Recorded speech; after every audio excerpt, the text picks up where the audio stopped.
au 32-16. Et donc abordons, messieurs, l'aspect mental, puisqu'on n'a pas arrêté de dire que les Français manquaient d'intensité, manquaient de rythme dans les matchs depuis le début de cet Euro, notamment. On se souvient de la première période catastrophique face à l'Irlande, la République d'Irlande en 8e de finale. Du coup, on a juste voulu avoir un petit éclairage de quelques minutes avec un préparateur mental qui travaille avec des footballeurs. Raphaël Auma est avec nous en direct dans l'intégrale UEFA Euro 2016. Bonsoir Raphaël. Bonsoir. Bonsoir messieurs. Bonsoir Raphaël. Merci d'être avec nous. Alors déjà, qu'est-ce que fait un préparateur mental lorsqu'il travaille avec des footballeurs? Vous travaillez avec certains d'entre eux qui jouent notamment en Ligue 1. Vous faites quoi? Ça consiste en quoi votre métier avec les footballeurs? En fait, mon métier part du principe que la performance dépend de différents facteurs, on va dire des facteurs techniques, physiques, tactiques, qui sont travaillés en club. Et la perf, elle dépend aussi du facteur mental. Et ce facteur-là, il est souvent laissé à la discrétion un petit peu du sportif. Et donc, on se rend compte à présent, maintenant depuis plusieurs années, qu'on peut travailler de façon spécifique les qualités mentales pour être le plus performant possible pendant 93 minutes, on va dire. Mais concrètement, c'est que de la parole. Vous faites quoi du coup avec les joueurs de différents que le coach qui lui, et coach Courbis faudra vous répondre parce qu'on parle à un grand coach qui est avec nous par rapport au travail collectif d'un entraîneur au niveau de sa prise de parole? Alors c'est vrai que moi j'interviens à titre individuel uniquement sur l'aspect mental. Le principe c'est tout simplement de bien comprendre que les pensées et les émotions interagissent avec la performance. C'est-à-dire selon le discours que j'ai, le discours interne qu'on a pendant une performance, selon la façon dont on aborde ces émotions, ça joue sur la performance. Donc mon travail consiste à faire que le sportif aborde la compétition dans les meilleures dispositions mentales. C'est-à-dire faire abstraction de toute émotion. Alors non, pas en faire abstraction parce que les émotions peuvent être aussi un superbe moteur justement pour être plus performant. Mais en tout cas, c'est de faire en sorte que les émotions soient au service du potentiel et de la performance du sportif et ne soient pas une interférence, ne nuisent pas à sa perf. Alors Raphaël, vous avez suivi le début de cet Euro, bien sûr, avec l'équipe de France qui a été très moyenne dans ses débuts de match. Là, il est 18h30 pile. L'équipe de France va bientôt partir pour le Stade de France. Concrètement, si on se remet dans le contexte de cette équipe de France de Didier Deschamps, qu'est-ce que vous feriez? Qu'est-ce qu'il faudrait faire pour préparer au mieux mentalement les joueurs pour qu'ils rentrent à 200% dès les premières secondes de jeu? Alors, je vais vous donner deux petites réponses, si vous permettez. De façon un petit peu succincte et presque caricaturale, admettons qu'on a deux profils de joueurs dans cette équipe. Peut-être que des joueurs sont un petit peu trop activés avant le match, sont déjà un petit peu trop dynamiques. Peut-être que ceux-ci auront intérêt à faire un travail de relaxation assez court, mais tout simplement pour diminuer un petit peu l'activation et garder bien entendu de l'énergie pour le match. Et puis à l'inverse, peut-être que d'autres, quelques instants avant le match, mais peut-être dès maintenant, vont plutôt avoir des visualisations, un travail d'imagerie mentale, au contraire pour s'activer, pour se visualiser comme ils ont envie d'être pendant le match, avec certaines attitudes physiques, certaines ressources mentales, etc. Dernière chose, est-ce que pendant l'échauffement, lorsqu'on arrive sur la pelouse, il y a des ingrédients que l'on peut mettre également particuliers, ou là c'est du domaine du sportif, du staff technique, et en gros si le mental n'est pas préparé dès l'échauffement, c'est fini quoi? Alors en fait, l'échauffement, il va être hyper important, bien entendu, pour s'activer physiquement. C'est une évidence, mais c'est aussi un moyen pour s'activer mentalement. C'est-à-dire qu'il faut aussi, à ce moment-là, mettre le mental, j'ai envie de dire, à la hauteur du physique, et donc activer aussi la partie mentale pendant l'échauffement. Ça peut être avec ce qu'on appelle des déclencheurs, un peu des déclencheurs émotionnels. Ça va être avec des mots-clés, encore une fois, des attitudes physiques, du langage corporel, pour être sûr d'être dans la bonne zone d'intensité dès le coup d'envoi. Coach, capitaine, pour répondre si tu veux, moi ça me passionne parce que j'ai pas eu la chance de faire des études, mais j'ai eu la chance de discuter avec des gens très compétents qui, eux, les avaient fait, ces études-là. Donc moi, ce qui m'intéresse quand je prépare un match, c'est de maîtriser l'événement, de ne pas faire l'adversaire ni plus fort ni moins fort que ce qu'il est, et de donner des exemples de ce qu'il faut faire, mais aussi de ce qu'il faut pas faire. J'en donne un rapidement. Ce qui a été pour moi catastrophique dans l'approche, puisque c'est les termes à la mode maintenant, dans l'approche mentale ou psychologique, c'est ce qu'on a vu faire au Brésil il y a 2 ans chez eux, où ces joueurs-là, pour moi, n'ont pas maîtrisé une seconde l'événement. La barre était trop haute pour eux. Quand je vois leur match contre les Allemands, quand je vois les hymnes, quand je vois les joueurs pleurer et pratiquement être prêts à s'étouffer avant un match, là je suis. Et il y avait dans l'équipe du Brésil plusieurs préparateurs mentaux. Donc là je suis très inquiet. Quand j'essaie d'expliquer aux responsables qui dominent et qui décident de ce qui se passe dans notre football, et que je leur explique qu'une finale, ce n'est pas un match de championnat. Un match de championnat, c'est un match. Aussi important soit-il. Une finale avec la Marseillaise, toute la cérémonie d'avant, la présentation des joueurs, etc., c'est un événement. Donc cet événement, il faut le maîtriser et après, il faut le digérer.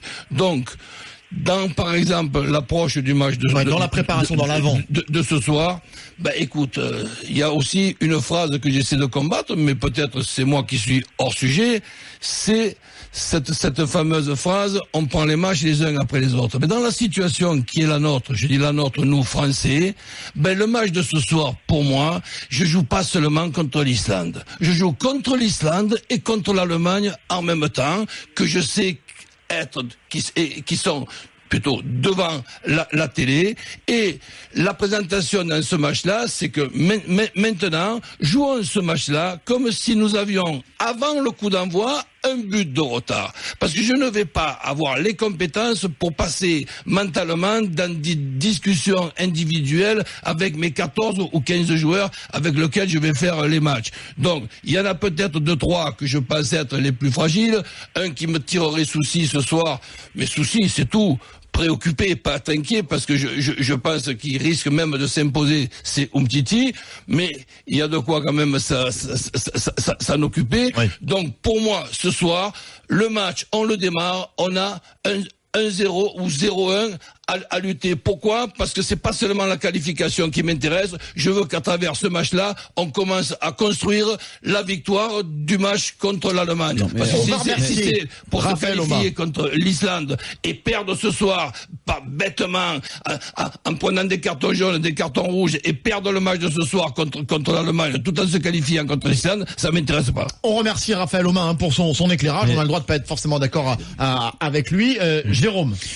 Non, mais de toute façon, c'est facile de tirer des plantes sur la comète et de savoir ce qu'il y a à faire. On peut toujours donner des leçons aux joueurs français aujourd'hui et dire, voilà, dans l'engagement, il faut être là, il faut dire ça avant le match. Chaque joueur a quand même beaucoup d'expérience. Chaque joueur a réussi à faire des très bons matchs dès l'entame du match. Donc après, c'est un problème collectif, mais ça peut se résoudre de différentes manières.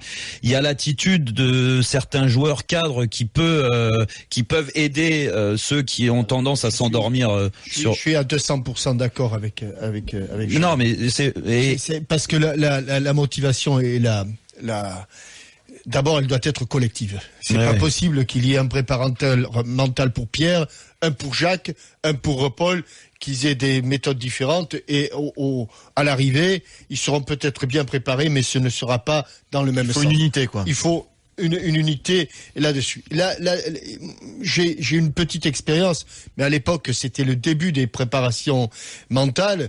Il n'y a rien de mieux que la préparation mentale collective qui va petit à petit au cours de la semaine trouver sa plénitude, on va dire 1 heure et demie avant le match, au moment où par exemple tous les gars sont prêts et vont entrer pour l'échauffement.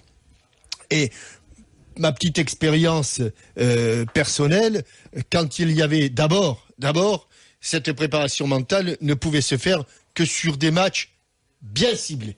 C'est-à-dire que tu peux pas à tous les matchs de championnat dire voilà, c'est sûr. Bon, parce que le gars à un moment donné oui. Après il est rincé mentalement. Et chaque fois, là par contre je rejoignis Raphaël, j'avais un mot ou 2 mots une phrase ou 2 phrases pour certains qui étaient effectivement un peu mangés par l'événement. J'avais une phrase pour ceux qui au contraire étaient un peu amorphe devant l'événement parce que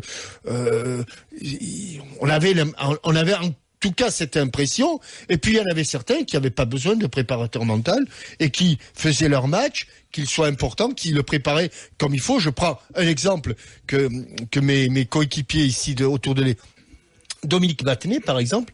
On n'avait pas besoin de lui faire une préparation mentale, quel que soit l'événement. Il l'appréhendait à sa juste valeur chaque fois. Donc, je pense que le mieux, c'est quand même une préparation collective et qu'effectivement, c'est là où je rejoins, là aussi, Jérôme, c'est que les cadres ont un rôle primordial à jouer. Oui, et je rajouterai à ce que dit Capitaine, le bon dosage. Parce que moi aussi, j'ai eu la chance d'assister à ce qu'on peut appeler une préparation de match ou une préparation mentale ou une préparation psychologique de Daniel Herrero, entraîneur de Toulon. Mais si on fait la même causerie que ce que j'ai entendu faire de Daniel Herrero, au bout de 10 minutes, on a 3 expulsés. Hein. Donc ça, il faut quand même faire le bon dosage. Hein. Donc de là à démarrer notre match en deuxième mi-temps, d'accord, mais de là à démarrer comme des tarés et faire des agressions. T'as certains cerveaux quand même dans l'équipe. Mais certains cerveaux. Il n'y a pas que des sans-cerveaux. Ah, mais il n'y a pas que des sans-cerveaux, mais il y en a quelques-uns quand même. Hein. Raphaël, ne me demande pas de citer des noms. Oui, vous avez écouté les arguments de Jérôme, de coach et de capitaine. Est-ce que vous voulez juste réagir en quelques mots avant de vous libérer? Oui, c'était très intéressant. Juste alors pour réagir à ce que disait coach Courbis, notamment sur les Brésiliens il y a 2 ans, je le rejoins tout à fait. Je dirais que la performance, elle est égale au potentiel moins les interférences. Alors peut-être que les Brésiliens avaient un très gros potentiel. Dans le même temps, ils avaient aussi beaucoup d'interférences, notamment au niveau mental, au niveau de la gestion des émotions. Et donc forcément, quand on a énormément d'interférences, ça diminue forcément la performance. Par rapport à ce que disait aussi Monsieur Roten sur l'attitude de certains joueurs cadres, on sait aussi qu'il peut y avoir une contagion des émotions. Je pense qu'on l'a vu un petit peu hier lors de la séance de tir au but, où on a eu une séance relativement stressante et stressée pour les acteurs, avec pas mal d'échecs, c'est-à-dire de tirs non cadrés. Je parle pas d'arrêt de gardien. Pourquoi je vous coupe, Raphaël, mais pourquoi? Parce que face à eux, les tireurs, ils avaient ce qui se fait de mieux dans les buts. Quand vous avez des gardiens face à vous qui sont les meilleurs gardiens au monde, qui ont une envergure impressionnante, vous forcez votre frappe en général. Mais si tu vois ton coéquipier rater sa frappe, justement, est-ce que toi, tu peux pas être aussi touché par ça? Et là, vous touchez ça, on vous en rend compte. Un problème, excusez-moi, Raphaël, c'est que quand j'entends pour cet exemple-là, qu'on s'entraîne la veille pour tirer les tirs au but, c'est pas tout à fait pareil la veille. Hein. Alors, là-dessus, on est d'accord. Là-dessus, on est tout à fait d'accord. Pour conclure, Raphaël. Je parlais justement tout à l'heure de la différence entre la performance et potentiellement les interférences. Il y a des interférences en match qu'on ne va pas retrouver à l'entraînement. Mais ce que je veux dire, c'est que quand on se retrouve face aux 2 plus grands gardiens du monde, ou quasiment, Monsieur Roten, c'est vrai que si on veut uniquement marquer, juste marquer, et qu'on ne pense pas d'abord à être performant, c'est-à-dire à bien cadrer sa frappe, à bien la placer, etc., c'est vrai que c'est là que la prépa mentale peut être utile. C'est-à-dire qu'on est très souvent dans des objectifs de résultats, alors que des fois des objectifs de performance vont nous permettre d'être plus efficaces, c'est-à-dire se centrer sur ce que l'on peut maîtriser. Merci beaucoup. C'est très clair par rapport à ça. Merci, le message est passé. Merci beaucoup. Raphaël Oma, préparateur mental qui travaille avec différents footballeurs. On verra, on sera très attentif au début de match de l'équipe de France face à l'Islande, coup d'envoi 21h.